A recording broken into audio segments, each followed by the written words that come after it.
نحمده ونصلي على رسوله الكريم أما بعد. أعوذ بالله من الشيطان الرجيم. بسم الله الرحمن الرحيم. اقرأ باسم ربك الذي خلق خلق الإنسان من علق اقرأ وربك الأكرم. وقال الله تبارك وتعالى في موضع آخر: لقد كان لكم في رسول الله أسوة حسنة لمن كان يرجو الله واليوم الآخر وذكر الله كثيرا. ولما رأى المؤمنون الأحزاب قالوا هذا ما وعدنا الله ورسوله وصدق الله ورسوله وما زادهم إلا إيمانا وتسليما. صدق الله العظيم.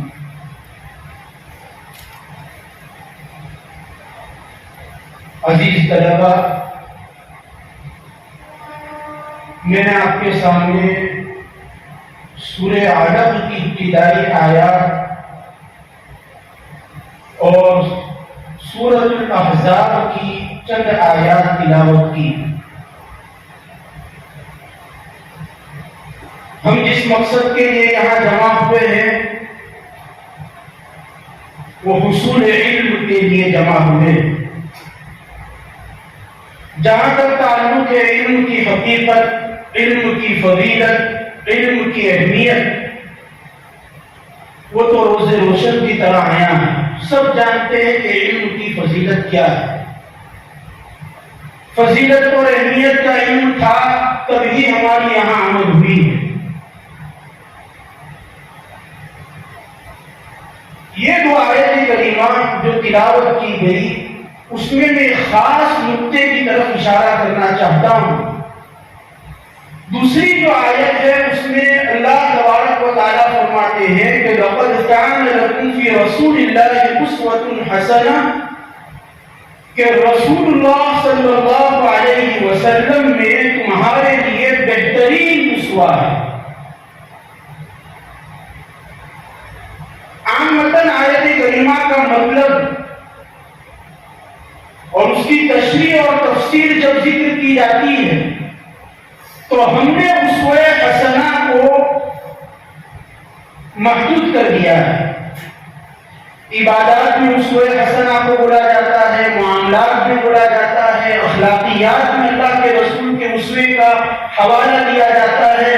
مسواک کرنا، خوشروئی کے ساتھ ملنا وغیرہ وغیرہ جو عامتاً ہم اسوہ رسول کا اور سنت رسول کا جہاں بھی تذکرہ کرتے ہیں، ہم نے اس آیت کریمہ کے مطلب کو، مفہوم کو، مدلول کو محدود کر کے رکھ دیا ہے۔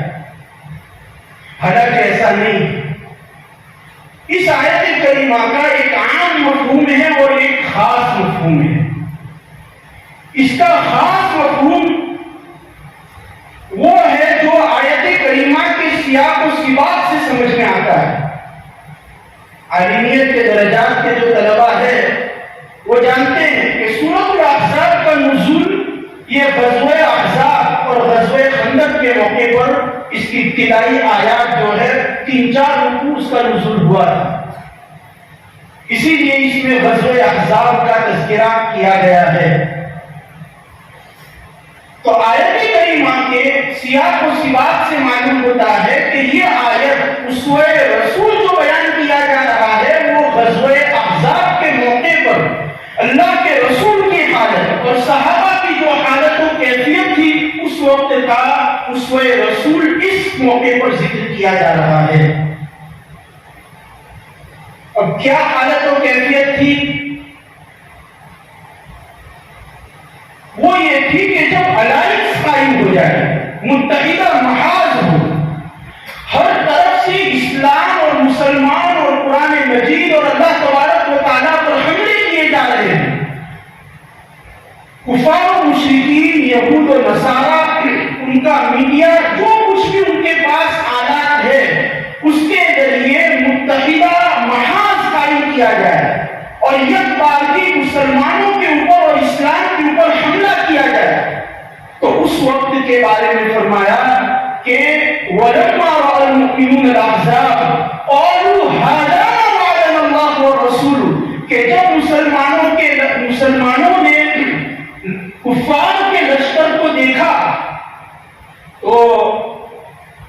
دل مرجھا نہیں گئے، ان کی آنکھیں پتھرا نہیں گئی، وہ گھبرائے نہیں، ان کے کلیجے منہ کو نہیں آئے، بلکہ انہوں نے کہا کہ ھذا ما وعد اللہ ورسولہ، یہ تو وہی ہے کہ جس کا اللہ اور اس کے رسول نے وعدہ کیا ہے۔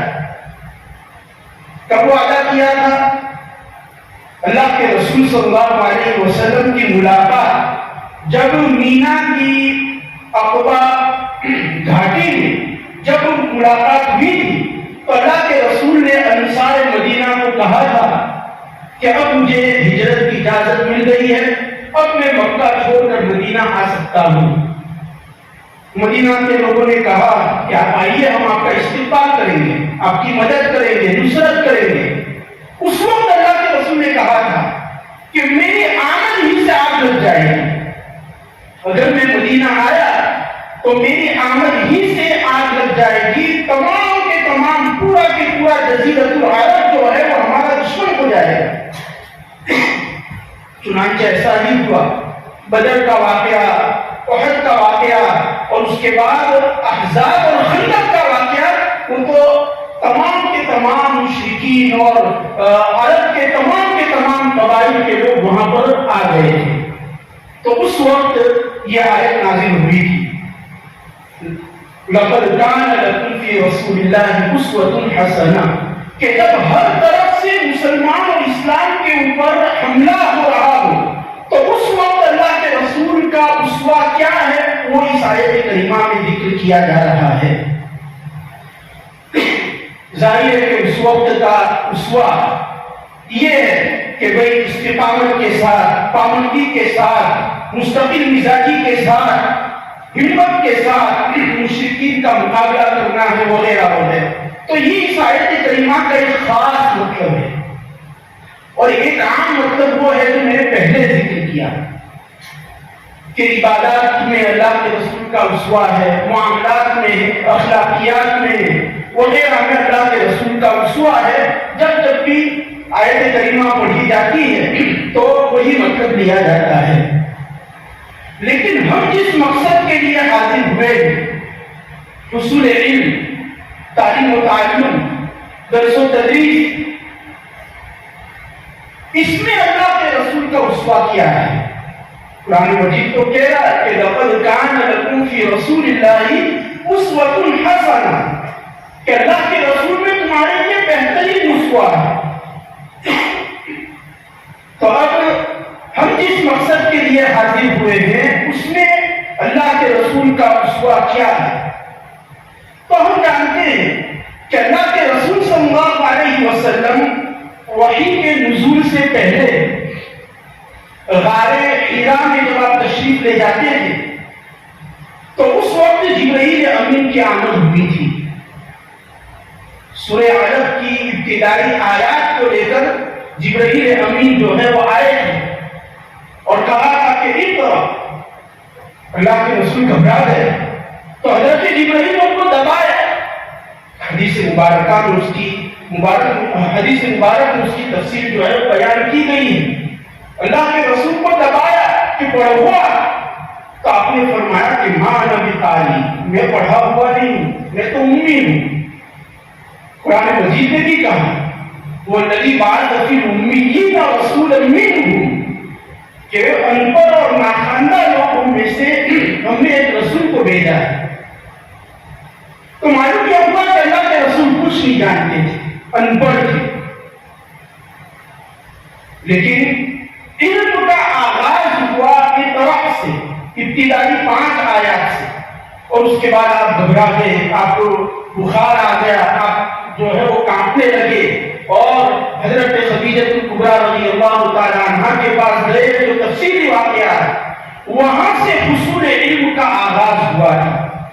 اللہ کے رسول کے حصول علم کا آغاز غار حرا سے اقرا کے الفاظ کے ساتھ، اور آپ کے معلم اور استاد حضرت جبرائیل تھے، علمہ شدید القویٰ، کہ اللہ کے رسول کو علم کون دے رہا ہے؟ حضرت جبرائیل امین جو ہے وہ سکھاتے ہیں۔ تو الغرض وہاں سے حصول علم کا آغاز ہوا، اور حصول علم میں کوئی آسائش راحت کے ساتھ آپ بلکہ پہلے ہی وقت میں آپ جو ہے وہ خوف کی حالت سے دوچار ہو گئے تھے. پھر آپ اپنے گھر آئے, کئی دنوں تک جو ہے آپ کی یہ کیفیت رہی اور آپ کو جو ہے وہ ٹھنڈی لگتی تھی. حضرت خدیجہ سے آپ کہتے تھے زملونی زملونی. تو جیسے ہی حصول علم کا آغاز ہوا اسی وقت سے اللہ کے رسول صلی اللہ علیہ وسلم بھی مشقتوں کے اندر اور شدائد کے اندر گھر گئے. اس سے معلوم ہوا کہ حصول علم جو ہے وہ آسائش اور آرام اور راحت کے ساتھ حاصل نہیں ہوگا. علم جو ہے وہ آرام کے ساتھ اگر حاصل ہو جائے یہ ناممکن ہے. اللہ کے رسول کا جیسے ہی سبق شروع ہوا تھا اور آپ کا داخلہ ہوا تھا اسی وقت سے جو ہے وہ آپ کے اوپر بھی ہر قسم کی تکلیفیں جو ہے وہ آنے لگی. غار حرا میں اقرا کے الفاظ کے ساتھ حصول علم کا حصول علم کا آغاز ہوا. 23 سال تک یہ سلسلہ چلتا رہا. کب تک چلتا رہا؟ وَاتَّقُوا يَوْمًا تُرْجَعُونَ فِيهِ إِلَى اللَّهِ. سورہ بقرہ کی آیت شریفہ آخری آیت ہے. اور اليوم اکملت لکم دینکم واتممت علیکم نعمتی. یہ آخری آیات جب تک نازل نہیں ہوئی وہاں تک اللہ کے رسول حضرت جبرائیل امین سے یا کسی اور شکل میں بذریعہ وحی علم حاصل کرتے رہے. اور اسی دوران تعلیم بھی ہوتی تھی اور تعلیم بھی ہوتا تھا. یعنی خود بھی حضرت جبرائیل سے سیکھتے تھے اور دوسروں کو آپ جو ہے وہ صحابہ کو سکھاتے تھے. تو اللہ کے رسول کا اسوہ کیا معلوم ہوا کہ بھئی اولاً تو ہمیں علم حاصل کرنا ہے. قرآن مجید میں 78,000 حروف میں اور 6,232 یا 233 آیات میں سب سے پہلا حرف اگر کوئی ہے تو وہ اقرا علم کا تذکرہ کیا گیا ہے. قرآن بھی اشارہ کر رہا ہے علم کی طرف. اللہ کے رسول کا اسوہ بھی یہ ہے کہ علم حاصل کیا جائے اور ہماری یہاں آمد ہماری حاضری بھی اسی کے لیے ہوئی ہے. تو اس کو معمولی نہ سمجھے کہ بھئی گھر بار چھوڑ کر والدین کو چھوڑ کر چھوٹے بہن بھائیوں کو چھوڑ کر ہم آئے ہیں, ان کو کیوں یہاں بھیجا گیا. مایوسی, ندامت, احساس کمتری, اس طرح کے جو جذبات ہوتے ہیں وہ ہمارے اندر نہ ہونے چاہیے, بلکہ ہمیں یہ سوچنا ہے کہ ہم تو علم دین حاصل کرنے میں اللہ کے رسول صلی اللہ علیہ وسلم کی سنت کا اتباع کر رہے ہیں. آپ کے اسوہ حسنہ کا ہم اسوہ حسنہ پر عمل کر رہے ہیں. یہ تو اللہ کے رسول کی حصول علم کا دور تھا. خود بھی سیکھتے تھے اور لوگوں کو جو ہے وہ سکھاتے تھے. صحابہ نے آپ کو اس کو منتقل کیا. یہاں تک کہ مدرسۃ الصفا آپ نے قائم کیا اصحاب صفا کے نام سے. وہاں بھی جو ہے وہ داخلے ہوئے اور وہاں بھی جو ہے فقراء صحابہ اور جو قسم کشی کے حالت میں تھے جن کا کوئی ٹھکانہ نہیں تھا وہ وہاں تعلیم حاصل کرتے تھے. جہاں کے شاگرد مشہور شاگرد حضرت ابو ہریرہ رضی اللہ تعالیٰ عنہ. تو خلاصہ کہنے کا اور پورے بات کا مقصد یہ ہے کہ حصول علم کے لیے آمد اور یہاں پر جمع ہو جانا, قرآن کی تعلیم حاصل کرنا, احادیث مبارکہ کی تعلیم حاصل کرنا, یہ اللہ کے رسول کی سنت ہے, یہ اللہ کے رسول کا اسوہ ہے. اسی لیے ہم یہاں پر حاضر ہوئے ہیں. اور اس سے علم دین کی فضیلت اور علم دین کی اہمیت بھی اجاگر ہو جاتی ہے کہ علم کے اندر کوئی چیز ہوگی. اسی لیے تو اللہ کے رسول صلی اللہ علیہ وسلم نے اس کو حاصل کیا. اور علم کوئی ایسی چیز ہوگی کہ جس کا حکم اللہ کے رسول کو دیا گیا اور اس کا استاد بھی ذو اور طاقتور استاد اس کے لیے مقرر کیا گیا. اور اللہ کے رسول صلی اللہ علیہ وسلم کے علم کے لیے اللہ تعالیٰ نے جو ہے وہ فرشتہ مقرر کیا. اس سے اس کی اہمیت جو ہے وہ معلوم ہوتی ہے. تو البتہ یہ تو علم دین کے لیے جو ہم حاضر ہوئے ہیں اس کے حوالے سے ہی ایک بات تھی. دوسری بات یہ عرض کرنی ہے کہ آج کل کے موجودہ حالات میں علم دین حاصل کرنے کے حوالے سے جو شکوک و شبہات ہیں اس کو ہمیں دور کرنا ہے.